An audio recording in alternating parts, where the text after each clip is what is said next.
There exists a peculiar intersection between fiction and occultism, where literary creations take on a life of their own within the esoteric world. One of the most infamous examples of this phenomenon is the Necronomicon, a fictional grimoire conceived by the American writer H.P. Lovecraft as part of his Cthulhu mythos. Despite being an entirely invented book within Lovecraft's horror stories, the Necronomicon has, over the decades, become the foundation for real-world occult practices, inspiring grimoires, rituals, and even entire magical systems. This raises compelling questions about the nature of belief, the power of myth, and the blurred lines between fiction and spiritual reality. Today's video will explore how the Necronomicon and the wider Cthulhu mythos have influenced contemporary occultism, examining the origins of the myth, its adoption by real-world practitioners, and the beliefs and rituals that have emerged from it. It will also consider the ongoing debates about the legitimacy of Lovecraftian occultism, questioning whether magic rooted in fiction can be as valid as older esoteric traditions. Ultimately, the existence of a Necronomicon-based magical path challenges conventional notions of spirituality, demonstrating how modern occultism continues to evolve by drawing upon the power of imagination, myth, and the unknown.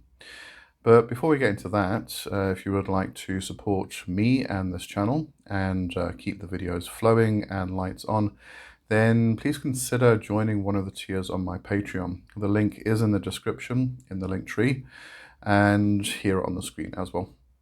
I do appreciate, and I just want to say thank you to everyone who has become a patron.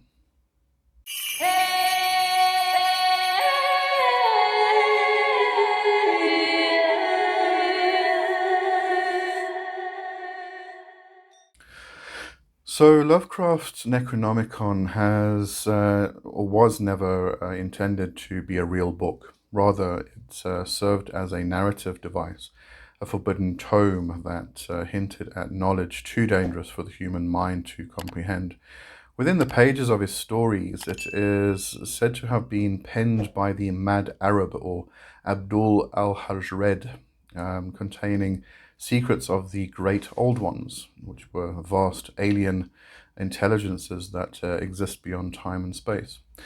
Though Lovecraft himself was an atheist and a materialist, believing the universe to be indifferent to human concerns, the sense of cosmic horror he evoked resonated deeply with later occultists who saw in his fiction a powerful framework for mystical exploration.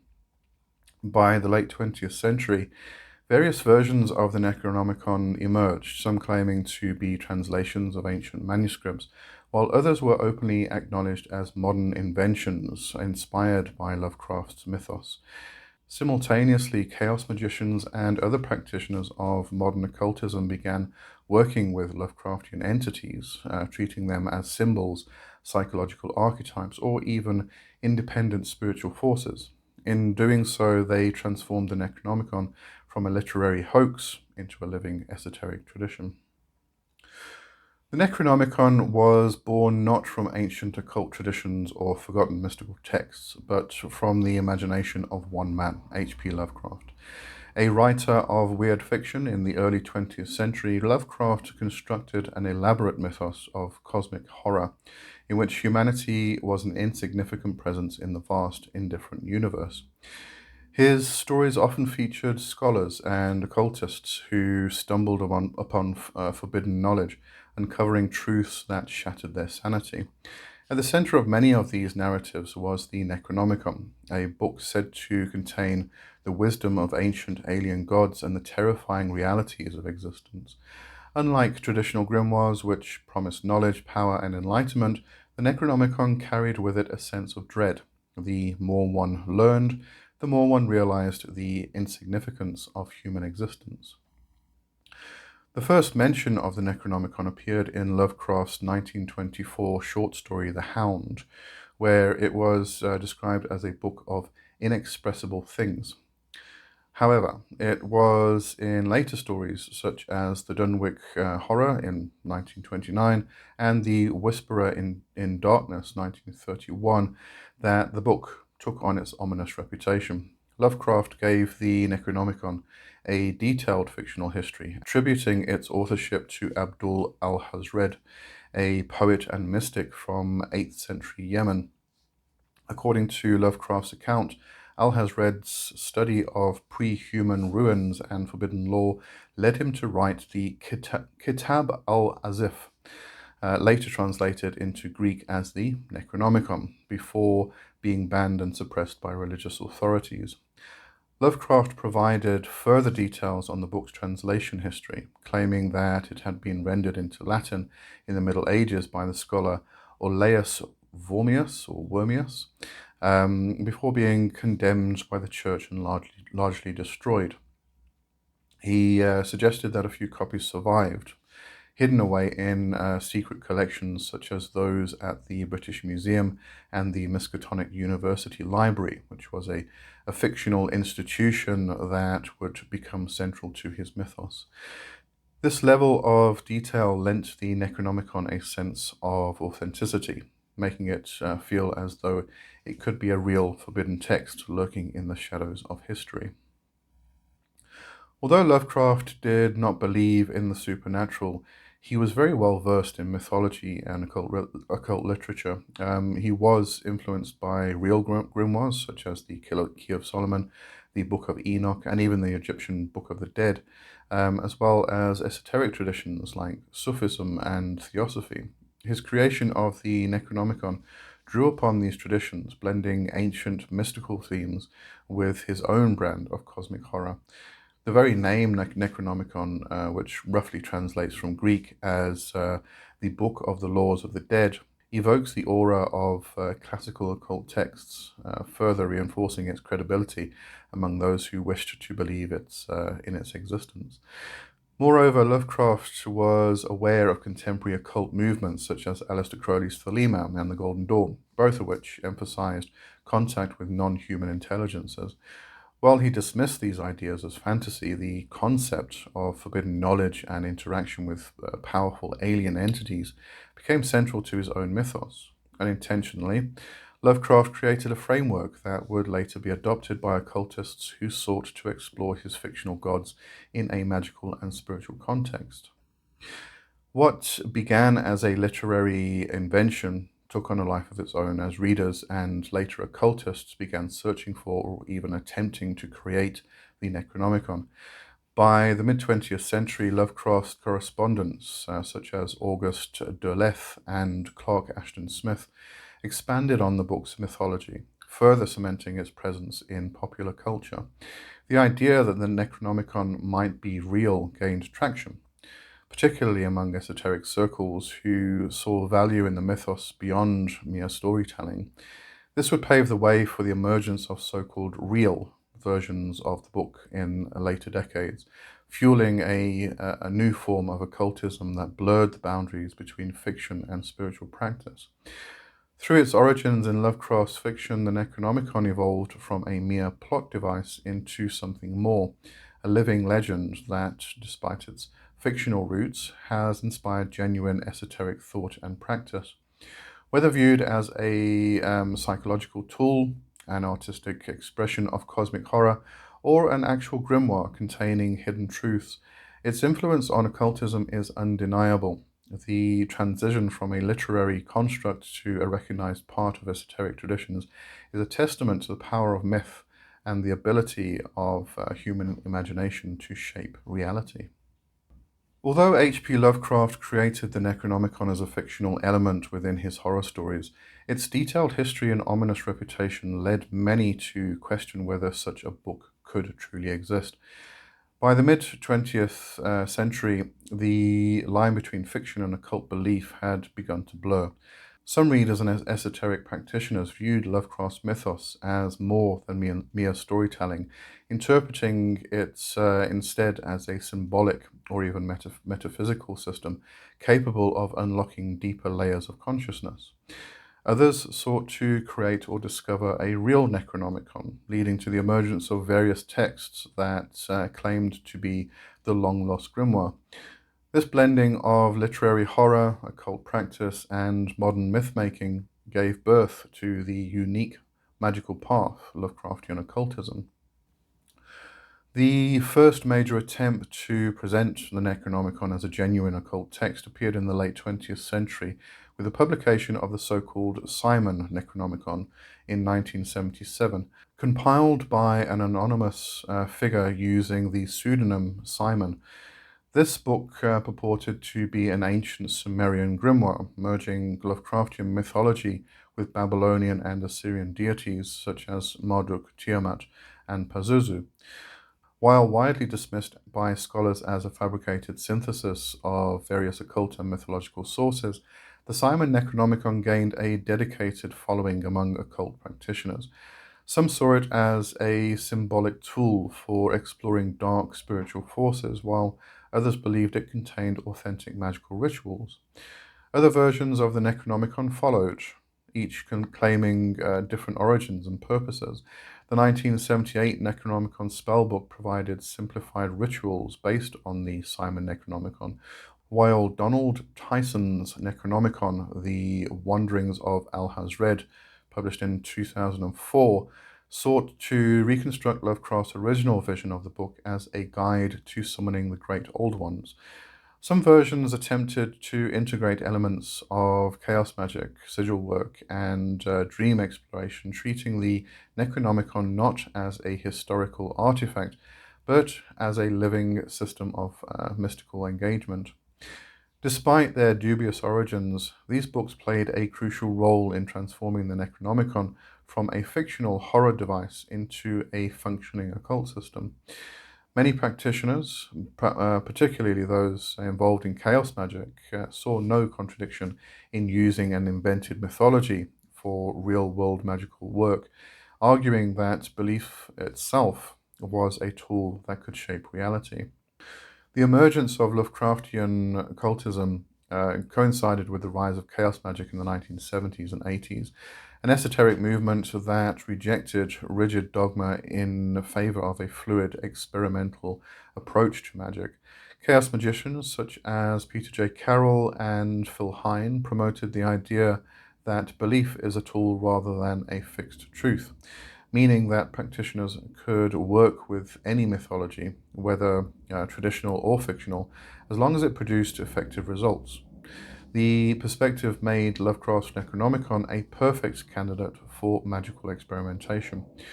Rather than treating the great old ones as literal gods, chaos magicians viewed them as powerful archetypes, thought forms, or symbols representing deep cosmic and psychological forces. The alien nature of these entities mirrored concepts in quantum physics, the subconscious mind, and existential philosophy. Working with Lovecraftian deities became a means of confronting the unknown, embracing existential terror, and expanding consciousness beyond conventional human limitations. Some practitioners incorporated dream work, believing that the great old ones could be encountered through lucid dreaming and astral projection, similar to how Lovecraft's characters often encountered them in states of altered consciousness. As interest in Lovecraftian magic grew, some practitioners began to systematize it into a structured path. This development was particularly evident in groups like the Esoteric Order of Dagon, which blended elements of Thelemic philosophy with Cthulhu mythos symbolism. Within this framework, the Great Old Ones were interpreted not simply as terrifying cosmic horrors, but as powerful initiatory forces that could transform the magician through direct engagement with the unknown. Key concepts of Lovecraftian occultism include the following. Firstly, cosmic horror as a spiritual reality. Unlike traditional religious and magical systems that assume the universe is governed by divine order, Lovecraftian occultism embraces the idea that reality is vast, chaotic, and ultimately indifferent to human existence. Rather than seeking comfort in divine intervention, practitioners strive to align themselves with these cosmic forces, facing their own insignificance to achieve transcendence. Secondly, is madness as enlightenment.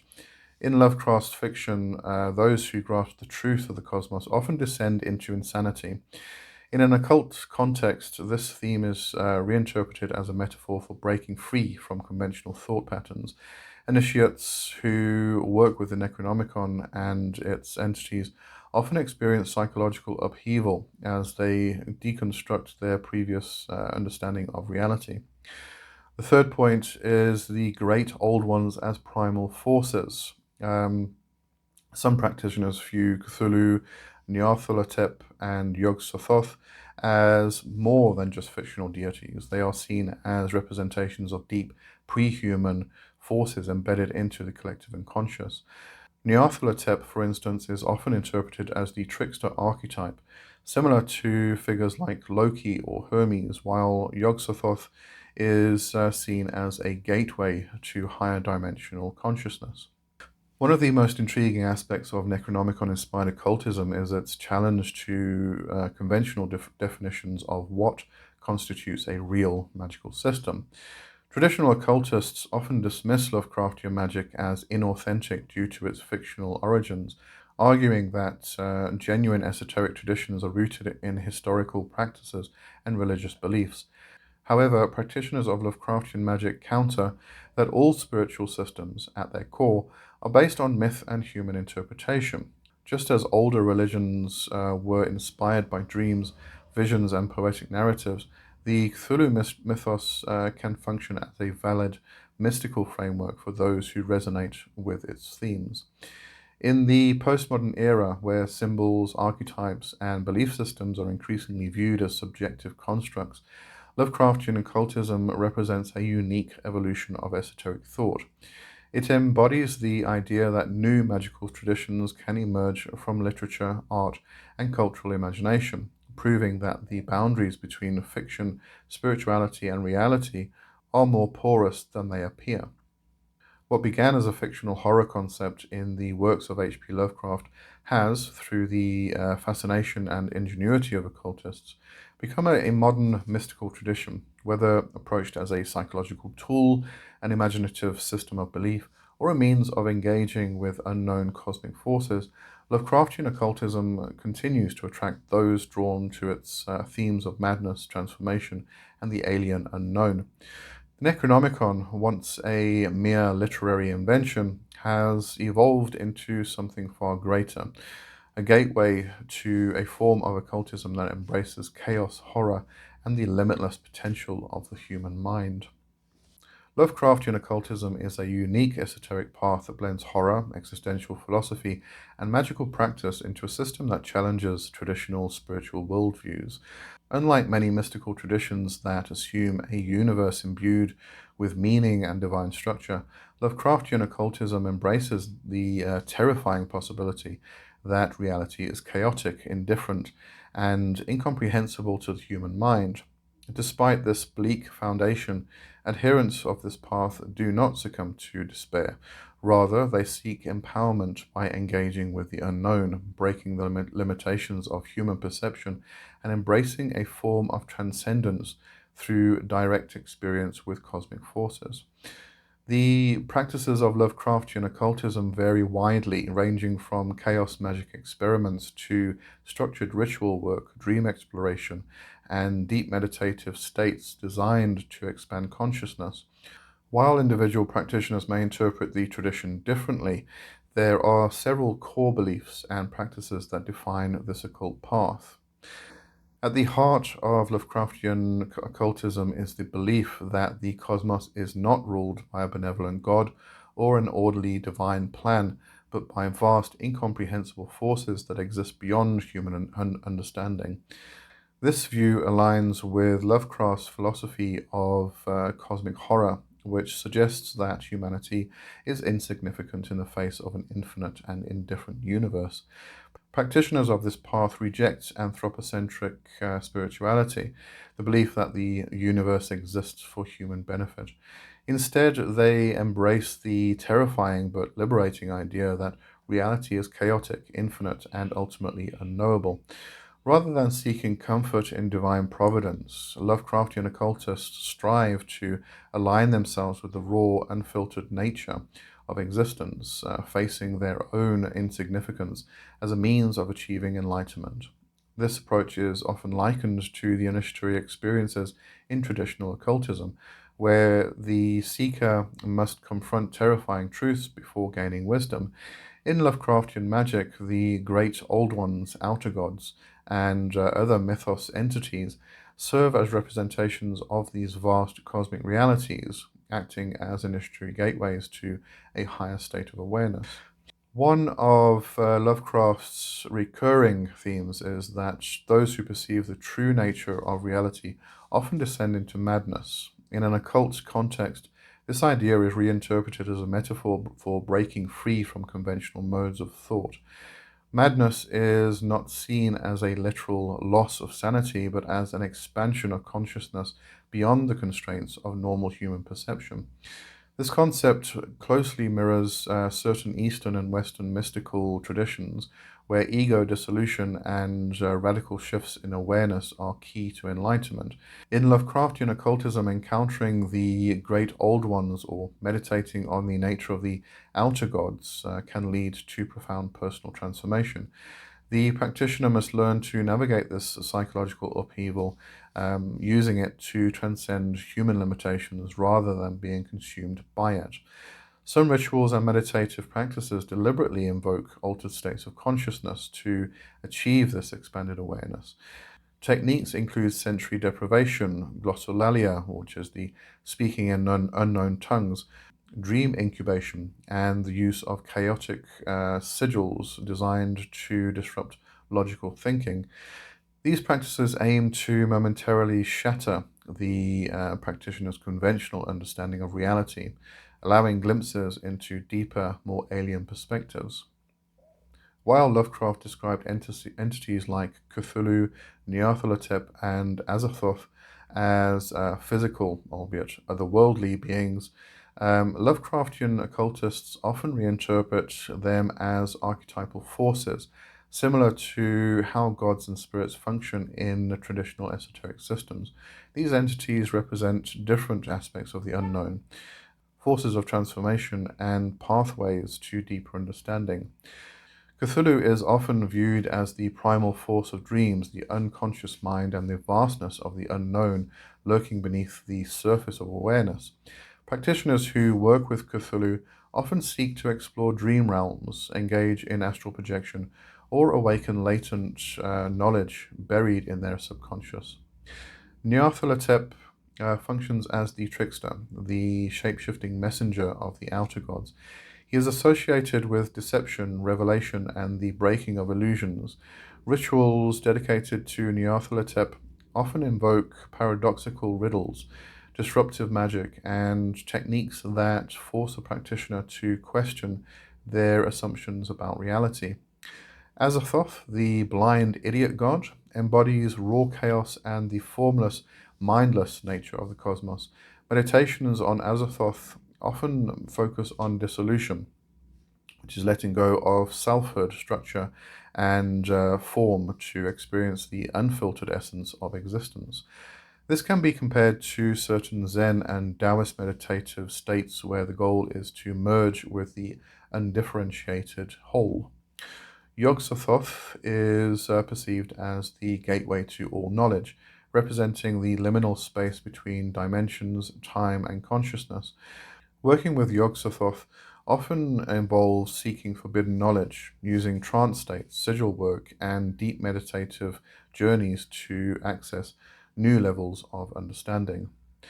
Now, some practitioners believe that these entities, while not literal gods, are powerful thought forms that have taken on a life of their own due to the collective belief of those who have contemplated them. This aligns with the chaos magic view that deities and spirits can be created, shaped, and interacted with through human will and imagination.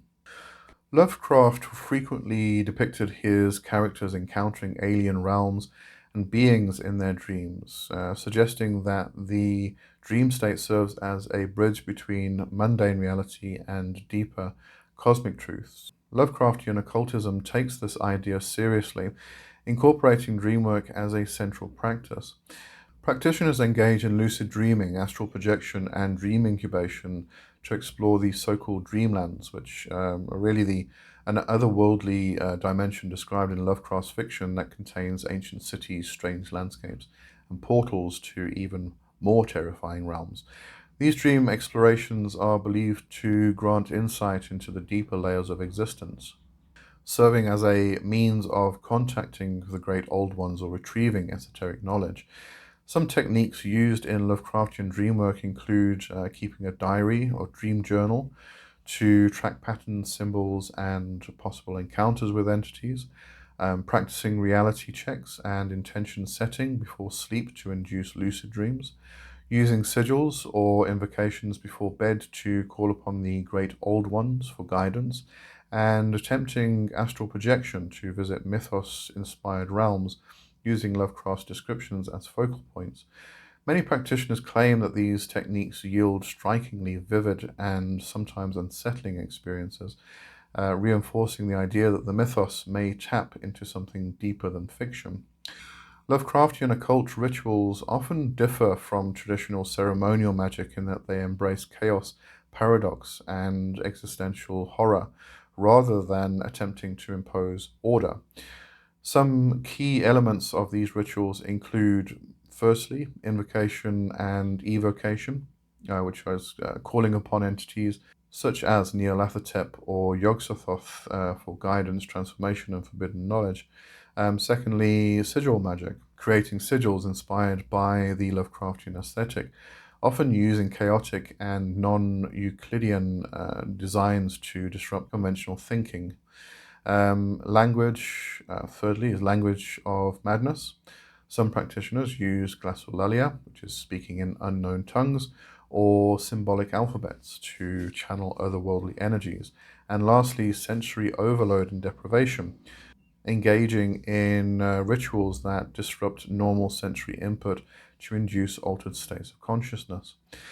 These practices are designed to push the boundaries of perception, forcing the practitioners to engage directly with the unknown rather than relying on dogma or predefined mystical structures. Lovecraftian occultism is not for those who seek comfort, order, or the reassurance of divine benevolence. It is a path of embracing the terrifying vastness of existence, of confronting the limits of human understanding, and of seeking transformation through encounters with the unknown. It is a tradition that blurs the lines between fiction and reality, psychology and mysticism, chaos and enlightenment. Lovecraftian occultism offers a radical departure from traditional esoteric paths, a journey into the depths of cosmic horror where madness and revelation become one and the same. The Necronomicon, originally conceived by H.P. Lovecraft as a fictional grimoire, has taken on a life of its own within the world of contemporary occultism. While Lovecraft himself repeatedly insisted that the book was an invention of his imagination, its presence in popular culture and the esoteric community has led to its integration into modern magical practice. Today, multiple versions of the Necronomicon exist, each offering its own interpretation of Lovecraftian magic, ranging from serious occult text to elaborate hoaxes and literary experiments. The Necronomicon has become a paradox, simultaneously fictional and real in its influence, functioning as a powerful thought form and a gateway to new approaches to esoteric traditions. The Necronomicon began as a mere literary device, an invented book that added depth and mystery to Lovecraft's Cthulhu mythos. However, Lovecraft wove such a convincing web of historical references, invented scholars, and detailed accounts of the book's origins that many readers believed it to be real. The allure of a forbidden tome contained dangerous, reality-shattering knowledge became irresistible, and over time, the Necronomicon moved beyond fiction into the realm of occult speculation. The shift from literary invention to occult artifact was gradual. In the mid-20th century, occultists and pulp fiction enthusiasts alike sought to uncover or create a working version of the Necronomicon. This culminated in the publication of various texts claiming to be the Lost Grimoire, including, as we've mentioned before, the infamous Simon Necronomicon published in 1977, the Hay Necronomicon, and the Tyson Necronomicon. These books, whether intended as genuine occult texts or elaborate experiments in psychodrama and chaos magic, laid the foundation for Lovecraftian occult practice. Regardless of their authenticity, these texts influenced modern esoteric circles, inspiring practitioners to incorporate Lovecraftian themes, sigils, and rituals into their magical workings. The Necronomicon became a bridge between literary horror and real-world occult practices, demonstrating the power of belief, imagination, and the evolving nature of spiritual traditions. Among the various versions of the Necronomicon, the most widely known is the Simon Necronomicon, published in 1977 by a mysterious figure known as Simon. Unlike other purely fictional adaptations, this version claimed to be a legitimate occult grimoire, drawing heavily from Sumerian and Mesopotamian mythology, while blending in Lovecraftian elements. The Simon Necronomicon introduced rituals, sigils, and invocations for summoning entities resembling the Great Old Ones, though many of these were linked to real-world deities such as Marduk and Ishtar. This blending of Mesopotamian myth and Lovecraftian horror resonated with many practitioners, particularly those within chaos magic and left-hand path traditions. Despite widespread skepticism about its authenticity, the Simon Necronomicon has remained influential, inspiring numerous occultists to experiment with its rituals and adapt them into their own practices. Some practitioners report powerful experiences using its rites, arguing that its effectiveness is independent of its origins. Others see it as a fascinating experiment of how myth and magic can intertwine, creating new occult systems out of modern fiction. One of the most significant ways in which the Necronomicon has influenced contemporary occultism is through the principles of chaos magic. Unlike traditional ceremonial magicians, chaos magicians do not require an ancient, verified lineage of mystical knowledge. Instead, they treat belief itself as a tool. From a chaos magic perspective, the Necronomicon does not need to be real in the historical sense to function as an effective magical system. Chaos magicians view gods, spirits, and symbols as egregores, thought forms that gain power through human belief and interaction. By invoking Lovecraft's Great Old Ones and performing rituals inspired by the Necronomicon, practitioners can tap into a potent current of energy, whether or not the entities described actually exist as independent beings. Many chaos magicians experiment with Lovecraftian magic precisely because it forces the magician to work outside the traditional spiritual paradigms. Instead of relying on familiar archetypes like angels, demons, or classical gods, they engage with entities that are completely alien, irrational, and incomprehensible. This aligns with the chaos magic ethos of disrupting conventional perception, using absurdity, horror, and fictional constructs as methods of breaking mental and psychological limitations. In addition to chaos magic, Lovecraftian occultism has found a home within left-hand path traditions, which emphasize self-deification, transgressive wisdom, and personal empowerment through confronting the unknown. Many left-hand path practitioners are drawn to the Necronomicon because it embodies themes of forbidden knowledge, cosmic terror, and the pursuit of transcendence through the acceptance of one's own insignificance. Within these traditions, the Great Old Ones are sometimes interpreted as primal forces of transformation, not unlike the dark gods of other esoteric systems. Some practitioners see them as spiritual entities that can help dissolve the ego and shatter the illusion of mundane reality, leading to personal ascension. The Great Old Ones are often perceived as challengers rather than deities, forces that test the will of the magician, demanding strength and resilience in exchange for wisdom. In certain strains of left-hand path Lovecraftian occultism, the ultimate goal is to awaken the self to the vast, uncaring cosmos and become one with the eldritch forces beyond the veil. This is seen as an initiation into an entirely alien mode of being, where the magician no longer identifies as merely human, but as something far more complex and transcendent. Perhaps the most fascinating aspect of Necronomicon or in contemporary occultism, is how it has evolved beyond Lovecraft's original fiction into a living thought form, a concept that has been shaped and reshaped by generations of believers, skeptics, and experimental magicians. Many esoteric traditions rely on texts that have been passed down for centuries, but the Necronomicon is a unique case in that it began as fiction and transformed into an occult artifact through sheer force of belief. Today, it exists as a hybrid entity, part literary myth, part magical system, part psychological tool. Whether practitioners approach it as a genuine grimoire or an elaborate exercise in chaos magic, it continues to inspire and influence new generations of occultists.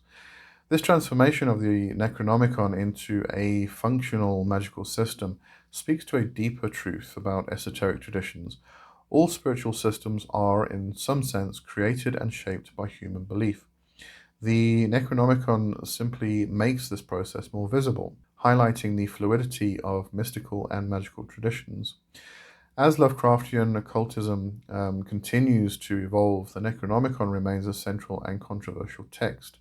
Whether seen as a literary curiosity, a tool for psychological transformation, or a legitimate gateway to Eldritch forces, it has secured its place in the modern esoteric landscape. Moving forward, the Necronomicon will likely continue to inspire new interpretations, magical workings, and philosophical explorations. In an age where reality itself feels increasingly uncertain, the Necronomicon serves as a reminder that the boundary between fiction and belief is far more permeable than we often assume. It is not merely a book, it is a magical current, a thought form, and a testament to the power of human imagination in shaping reality. The Necronomicon stands as a unique presence in both the literary and occult worlds. Born from the imagination of H.P. Lovecraft, it has transcended its fictional origins to become a living part of contemporary esotericism, influencing magical practices, spiritual traditions, and cultural mythologies. While its authenticity as an ancient text remains a subject of debate, its power as a symbol and magical tool is undeniable. For many, the Necronomicon represents more than just a book. It is a gateway to a vast and terrifying reality beyond human comprehension, a challenge to the boundaries of belief, and a tool for confronting the unknown. The journey of the Necronomicon from a literary invention to an active part of occult practice speaks to the power of mythology and the fluid nature of human spirituality. It has evolved beyond Lovecraft's original intent, shaped by the imaginations of those who engage with it, whether as fiction, magic, or something in between. The emergence of Lovecraftian occultism has demonstrated that belief does not require historical authenticity to be effective. Rather, it thrives on the intensity of engagement, the power of symbolism, and the willingness of practitioners to explore uncharted spiritual landscapes. Yet the Necronomicon remains a subject of controversy, embodying the tensions between fiction and reality, imagination and experience, creation and discovery. Skeptics dismiss it as a hoax, while others see it as a valid and evolving occult tradition. Some approach it as a psychological tool for self transformation, while others warn of the dangers of meddling with forces that exist beyond human control.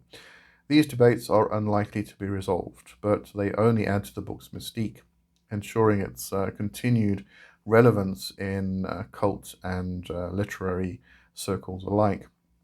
Ultimately, the Necronomicon serves as a reminder that mythology is never static. It grows, changes, and adapts, shaped by the needs and desires of those who interact with it. Whether seen as an ancient grimoire, a fictional creation, or an active spiritual force, the Necronomicon continues to inspire and challenge those who seek to peer beyond the veil of reality. Its legacy is not written in stone, but in the minds of those who dare to invoke its forbidden names. Okay, so as far as recommended reading goes, in terms of the Necronomicon Lovecraftian Occultism, I'm going to include the link in the description below, and also in the little information icon at the top. Now, this is pretty simple. I'm not going to include all of the like really weirdly bound and covered books that have a monster face on it and all that stuff. I'm going to stick to firstly a book called H.P. Lovecraft Cthulhu Mythos Tales. Now, this particular one includes 23 loosely connected stories by H.P. Lovecraft, and I believe, if I remember correctly, other people who came and decided to pick up the idea, the mythos, or the mythology of the Necronomicon, and include it in fiction stories as well. So this is a collection of the Cthulhu mythos itself. Then I'm going to include, actually, let me rather start by saying I'm not going to include, apart from the strangely bound books, there is actually, somebody created the John Dee's 1596 translation of the dreaded Kitab al-Azif, trying to kind of portray it as this older book that was real, and therefore John Dee came across it and he translated it from the original and all of this stuff. So that is out there. Just know that it is completely fictional. But I am going to include the Necronomicon, or the Simon Necronomicon, and also the Necronomicon spellbook, which was also by Simon. And I'm going to include Donald Tyson has actually written quite a few books in regards to the Necronomicon and the Cthulhu mythos, the entire system that surrounds it. So I'm going to include a few of Donald Tyson's books in here as well. Those I would say sort of completes the collection of books regarding Necronomicon and the Lovecraftian occultism itself. I think beyond that, it just becomes a point of interest. So that really is it, and thank you for watching, and I'll see you next time. Cheers for now. Bye bye.